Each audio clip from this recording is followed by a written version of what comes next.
It's another edition of Time About the Movies, and today we're taking a look at the films of September 12th, 1997. And I know last time around was not a good week for movies. A Steven Seagal film and then a film I never really heard of.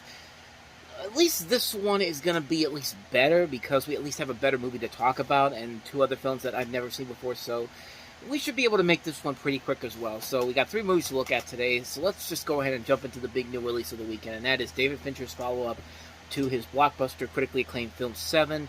This is Michael Douglas, Sean Penn in the thriller, The Game.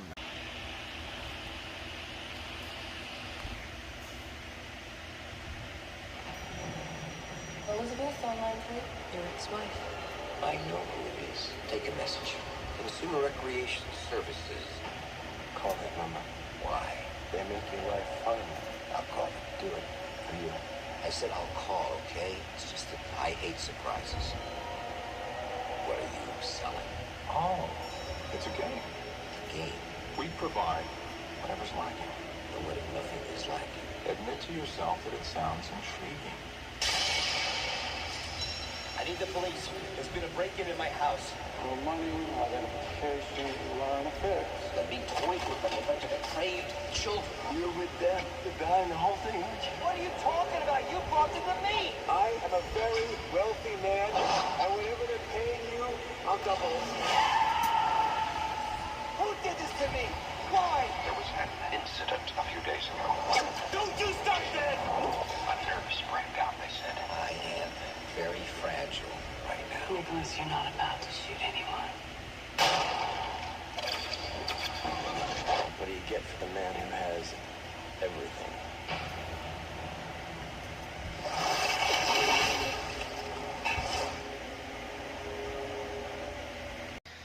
Of course, Michael Douglas plays this wealthy investment banker who's given this mysterious birthday gift by his brother, played by Sean Penn, and he participates in this game that integrates in strange ways with his everyday life. And as the lines between the banker's real life and the game become more uncertain, hints of this larger conspiracy begins to unfold.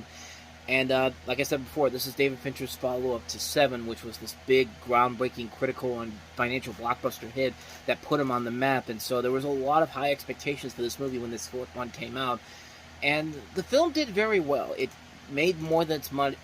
They made its budget back. It still made over $100 million worldwide, but it was still seen as middling box office considering what Seven had eventually become. Even though Seven made $100 million domestically, I think this one made about half of that domestically. Let me just double check here.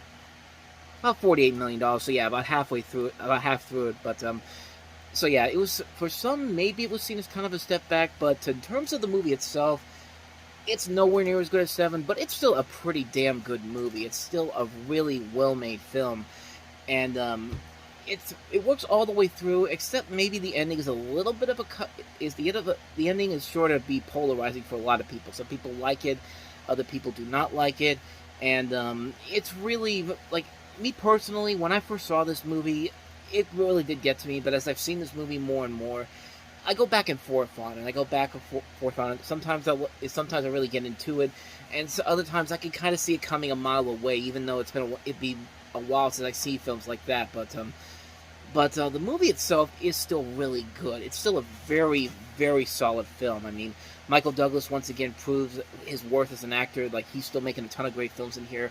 Sean Penn has a great role in here as well. The cast overall is great here. You have Deborah Kara Unger, James Rebhorn, Armin Marleau, even Charles Martinet. Like, Charles Martinet, of course, who is Mario in the Super Mario Brothers games. He's in this movie playing the father of Michael Douglas, which I did not notice that until I recently watched this movie again. It's just like, wow, that's Mario playing the father of Michael Douglas's character in this. That's pretty interesting casting when you really think about it. So that's something that I really didn't know about until now. And I didn't know Spike Jonze was also in the film as well. He was also in here too, playing this airbag EMT from Beltran. Yeah, like I said, as far as the movie itself goes, I think it works well enough. I think you have the benefit of having the writers John Puncato and Michael Ferris, who would later go on to write. They originally wrote for Married with Children back in the 90s, but then they went on to. This was their first movie they ever wrote as a. This was their. No, this was not their first movie they ever wrote together. I'm looking at the thing right here. Just is because, like, it's... What am I trying to say here? Like, I see all these other movies on here, but they also did The Net, is what I think I should be saying. They did The Net.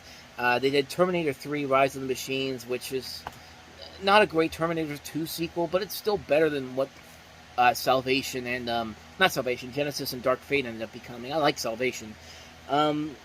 It's one of their early films where they became very notable. They had just done The Net, they've done this movie, and then the next film they did was Terminator 3, and then after that was Catwoman, and then that's where their career kind of took a downward spiral, because they then did Primeval, and then Surrogates, and not a whole lot of great movies after that, but overall the script I think is very good. In fact, maybe the ending doesn't work because it's those two writers and what they eventually would later go on to do. But David Fincher's directing and the cinematography overall does make this movie more than worth it, along with the performances, along with the twists and turns. If the ending had been a little bit more clear and a little bit more unique, and not make me question it every time I watch it, maybe I could have really appreciated this on the same level as something like Seven. But it's still a really good movie. It still works on a number of levels, even if it doesn't reach the peaks that Seven hit just 2 years prior to this. It does show the strength of David Fincher as a director, and he's later going on to show in his career. Like after this, of course, he would do Fight Club after this, and I mean, he hasn't made a bad movie since Alien 3. All of his movies on here, I mean, you've got Fight Club, you've got Panic Room, you've got Zodiac, Curious Cases of Benjamin Button, Social Network, Girl with the Dragon Tattoo, Gone Girl, Mank. I mean, these are all quality films. He has not made a bad film since Alien 3, and the hope is that he will continue to stay that way, because looking at this filmography again, I thought there would have been a couple of misfires here and there, but no, he's been pretty solid all the way through. Probably the least enjoyable of these films was Panic Room, and even then, it wasn't a terrible movie. It was still a decent film,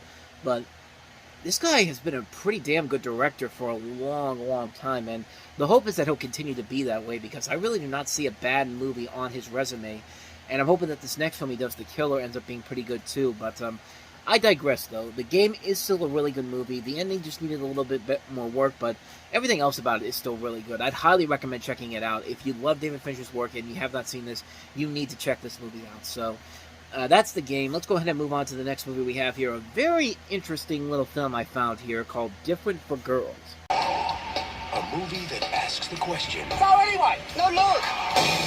You didn't indicate, did you? You saw. What would you do if your best high school buddy became the girl of your dreams? I know this sounds like a line from Top Gun or something, but No, we don't know each other from somewhere. are you sure? Because it's like uncanny. Would you turn her greeting card life I have a sentiment requisition for a man out fishing in a boat. into tabloid headlines? I'll ring you back. Surprise! Go on. I just didn't know what was appropriate. So, yeah, you can definitely see why this is a very interesting movie. You basically have the story of two best friends who were very close friends during their school days, and then they go their separate ways, and then they meet up again, only to realize that one of the guys, Carl, has undergone gender changing surgery and is now named Kim, and they now have a romantic relationship together, and it's an interesting movie for a number of reasons, considering that this is 1996, and a movie like this involving a transgender woman is very unusual for the time period. Like, it's not a film that would have garnered a whole lot of attention, but it comes way before, groundbreaking films like Transamerica would come along, and that didn't come along until at least 10 more years after this. But I'd never seen this movie before, but judging from what I've seen from it, it's a very interesting concept, honestly. And I'm actually kind of curious to see how this actually does pan out. I don't know if this would be something that's actually kind of unique, or be something great, or something spectacular, but the fact that this came almost 10 years before Transamerica really took off and really branched as a film that kind of opened the doors for transgender people in film and television. It's a very interesting concept here. I don't see anything from Rotten Tomatoes on here in terms of critical reviews for it, but it did win a grand prize of the Americas Award at the 1996 Montreal World Film Festival and garnered critical praise at the Sundance Film Festival. So, like I said, I don't really know for sure if this movie's any good or not, but it definitely has my curiosity just for the concept alone. I mean, this just seems like it's something that could be really interesting, could be very fun too, but it looks like a very interesting film. I'd be definitely curious to check it out one day. But yeah, wanted to cover that one there. So that's different for girls. So let's go ahead and move on to the last movie we have here, and that is Bandwagon.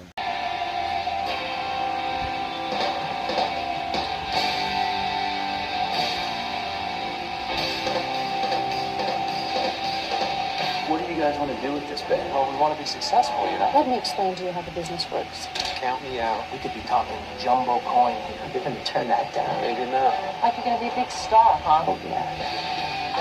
So this is a film where you have four young men who hardly know each other, but here they are in the most volatile and tenuous of unions of man. They find themselves hurtling through an exhilarating adventure on a collision course with self-discovery or self-destruction.